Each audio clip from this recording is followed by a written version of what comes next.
да се избориме никош да не се изгради депонијата на смртта.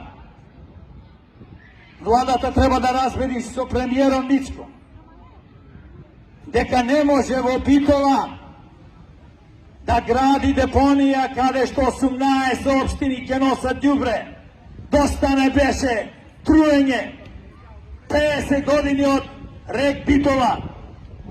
Граѓани на Битола, освестете се пред да биде касно, бидејќи секојдневно умираат луѓе од канцери.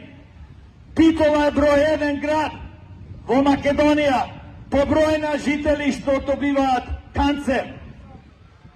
Јас познавам доктор кој што почина од канцер на градите. Вика, јас секоја година правам контрола на вработените во рек Битола.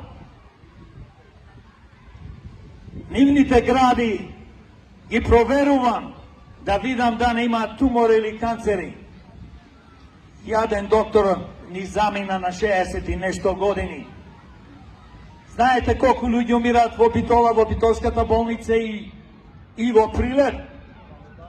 Аушвиц. Полошо од Аушвиц. Ова е како Менгеле, можете да замислите. Властите се понашаат како ние да сме ништо. Па луѓе, размислете, или сте вие глупи,